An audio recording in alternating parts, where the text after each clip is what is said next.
Halo guys, selamat datang di channel Andi J. Di kesempatan kali ini gua akan biasa men-share video-video ceramah ustaz-ustaz dari TikTok ya. Soal penasaran disimak, oke? Jangan di-skip, oke? Berarti kita akan isi tabungan dengerin. Itu lebih penting. Jelas ya? Permudah urusan sholat. Tuh dengerin Ya? kata ustaznya. Itu mudah. Kok mudah?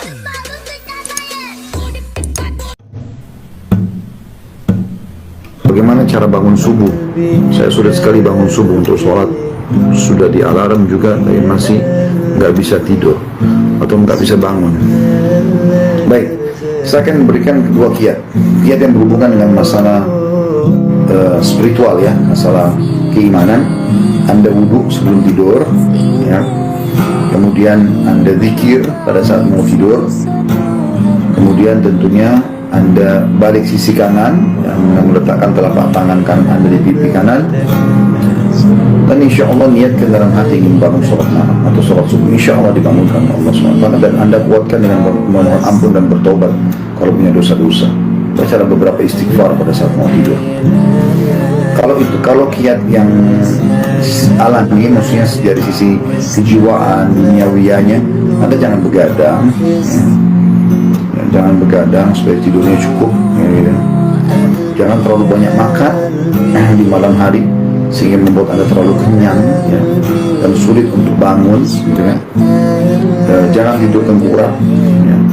Ini juga semua termasuk hal-hal yang perlu dijaga. Insya Allah dengan ini bi'idznillahil ahad, ya, akan membuat Anda bisa bangun sholat subuh, ya.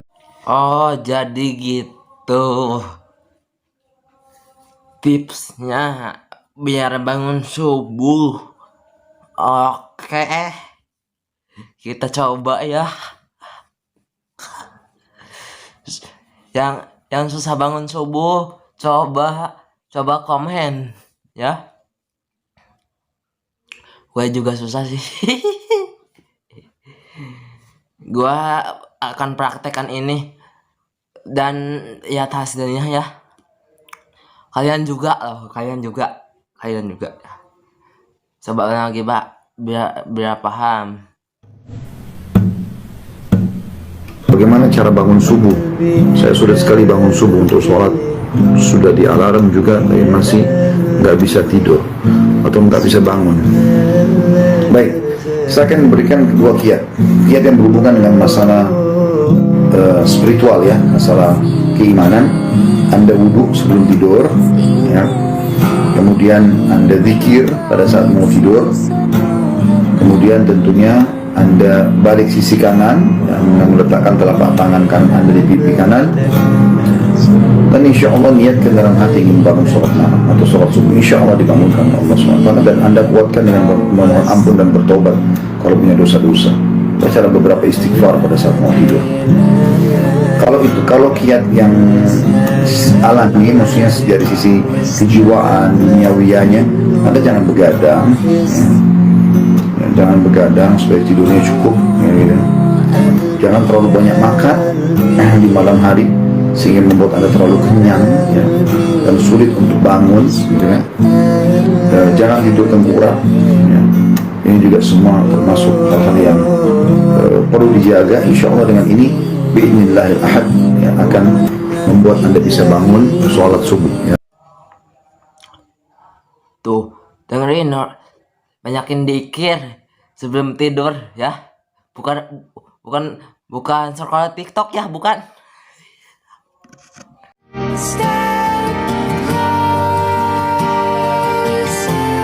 Silahkan keluarkan, karena setiap ayat Quran ada fadilahnya, keutamaan-keutamaannya. Kalau ibu ingin bacakan silahkan. Misal, ibu bacakan surah Al-Ikhlas, Qul huwallahu ahad. Al-Ikhlas itu disebut sepertiga Quran. Kalau ibu bacakan Al-Ikhlas, kemudian salah satunya apa? Allah akan berikan kemudahan-kemudahan termasuk mempercepat jawaban doa. Misal, ada namanya ulama Sayyid Sabiq Bu, punya kitab Al-Aqaid Al-Islamiyah.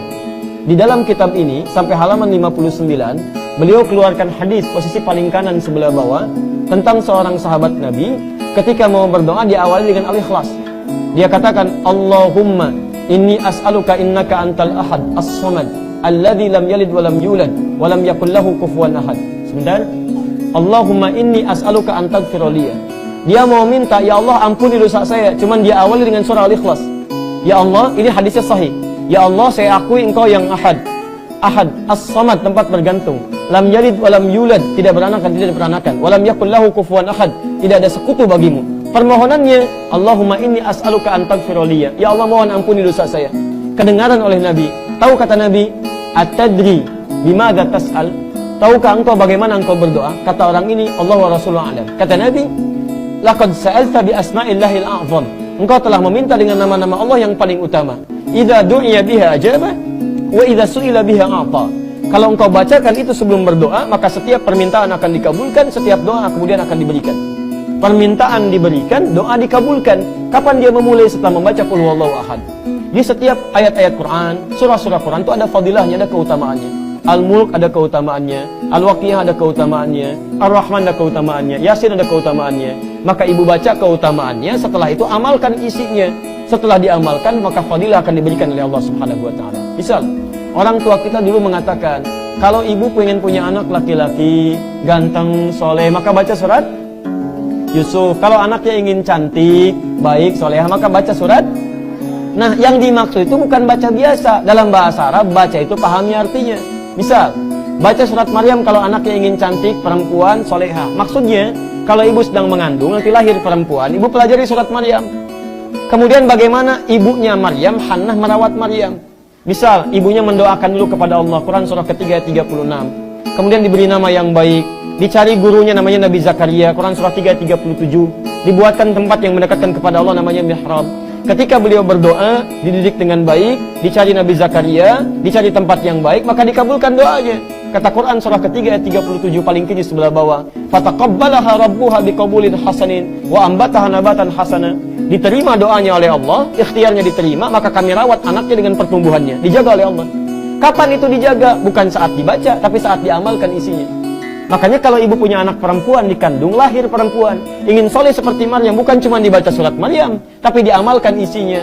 Bagaimana Hannah merawat Maryam? Ibu cari kemudian guru yang baik, cari sekolah yang baik, doakan dengan baik. Kalau ibu cuma baca surat Maryam, tapi tidak pernah diamalkan isinya, sampai kiamat kurang 2 hari, gak akan jadi. Gak akan jadi. Al-Fatihah ada manfaatnya. Ibu tahu di antara fadilah surah Al-Fatihah? Misal bisa menyembuhkan penyakit dengan izin Allah. Dulu orang kena kalajengking, Bu, orang Arab, kepala suku. Disengat kalajengking Arab, Bu, nggak main-main. Kena kalajengking Arab, disengat tuh. Ya, cari obat, nggak ada obatnya. Bagaimana kemudian obatnya? Ketemu para sahabat, dikatakan, siapa yang bisa menyembuhkan? Kata dia dengan izin Allah. Dibacakan Al-Fatihah, Bu, sekali. Cuma dibacakan Al-Fatihah sekali sembuh. Padahal tidak ada obat yang lain. Begitu dibacakan Al-Fatihah sekali sembuh. Kenapa orang sekarang baca Al-Fatihah ribuan kali nggak sembuh-sembuh? Masalahnya bukan Al-Fatihahnya, karena bacaan dia tidak sama dengan bacaan orang dulu. Orang dulu dipahami isinya, dihayati maknanya, dia baca dengan iman. Jadi kalaupun ibu ingin belajar Yasin, baca kemudian isinya, terjemahannya baca, fadilahnya amalkan isinya. Setelah itu baca surat-surat yang lainnya, maka Allah akan berikan keberkahan di dalamnya. Jelas ya? Baru tahu Pak Ustadz, surat Al-Ikhlas banyak manfaatnya.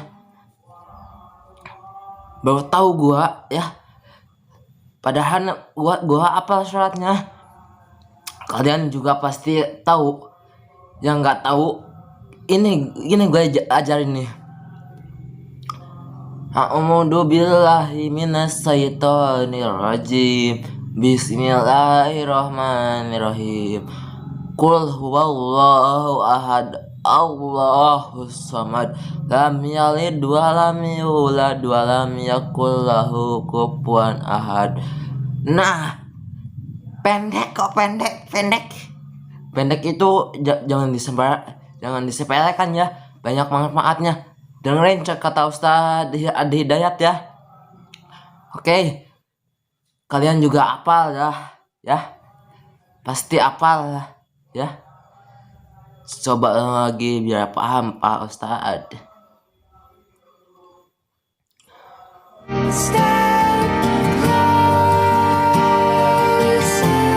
Silahkan keluarkan, karena setiap ayat Quran ada fadilahnya, keutamaan-keutamaannya.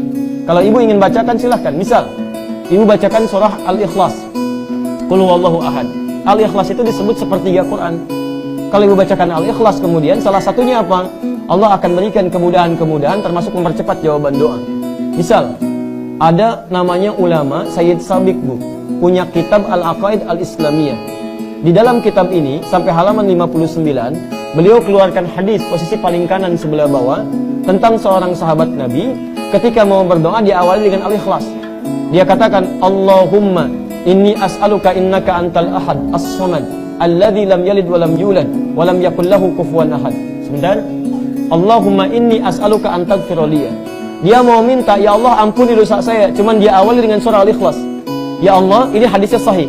Ya Allah, saya akui engkau yang ahad. Ahad, as-samad, tempat bergantung. Lam yalid wa lam yulad, tidak beranakan, tidak diperanakan. Wa lam yakul lahu kufuwan ahad, tidak ada sekutu bagimu. Permohonannya, Allahumma inni as'aluka an taghfira li. Ya Allah, mohon ampuni dosa saya. Kedengaran oleh Nabi. Tahu kata Nabi, "Atadri bimadza tas'al?" Tahukah engkau bagaimana engkau berdoa? Kata orang ini, Allah wa Rasulullah a'lam. Kata Nabi, "Laqad sa'alta bi asma'illahil a'zam." Engkau telah meminta dengan nama-nama Allah yang paling utama. Idza du'iya biha ajaba wa idza su'ila biha a'ta. Kalau engkau bacakan itu sebelum berdoa, maka setiap permintaan akan dikabulkan, setiap doa kemudian akan diberikan. Permintaan diberikan, doa dikabulkan. Kapan dia memulai? Setelah membaca Qul huwallahu ahad.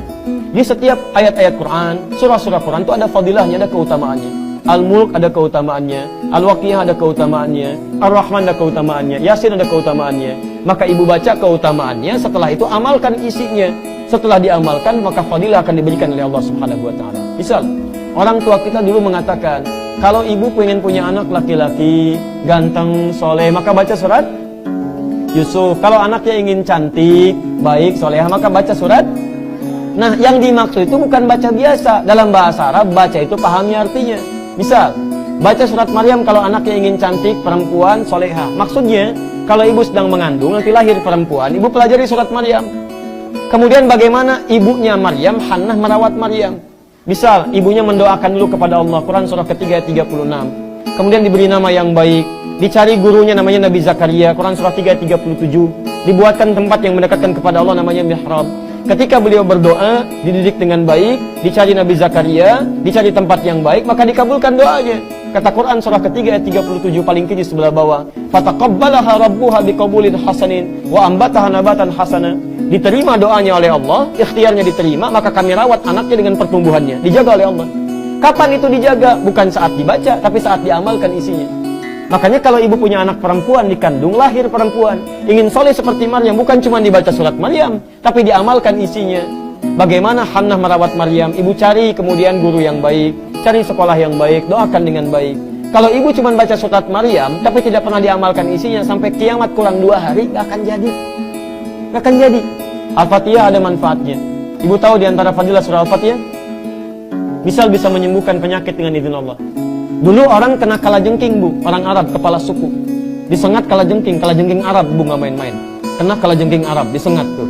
Ya, cari obat, nggak ada obatnya. Bagaimana kemudian obatnya? Ketemu para sahabat, dikatakan, siapa yang bisa menyembuhkan? Kata dia dengan izin Allah. Dibacakan Al-Fatihah, Bu, sekali. Cuma dibacakan Al-Fatihah sekali sembuh. Padahal tidak ada obat yang lain. Begitu dibacakan Al-Fatihah sekali sembuh. Kenapa orang sekarang baca Al-Fatihah ribuan kali nggak sembuh-sembuh? Masalahnya bukan Al-Fatihahnya, karena bacaan dia tidak sama dengan bacaan orang dulu. Orang dulu dipahami isinya, dihayati maknanya, dia baca dengan iman. Jadi kalaupun ibu ingin belajar Yasin, baca kemudian isinya, terjemahannya baca, fadilahnya amalkan isinya. Setelah itu baca surat-surat yang lainnya, maka Allah akan berikan keberkahan di dalamnya. Jelas ya? Wah, dahsyat banget ini. Ini doa, ini surat ya. Baru tahu gua ya. Makanya tonton video ini sampai selesai, oke? Semoga bermanfaat. See you. Jangan lupa like, comment, subscribe agar channel gue berkembang. See you, bye bye.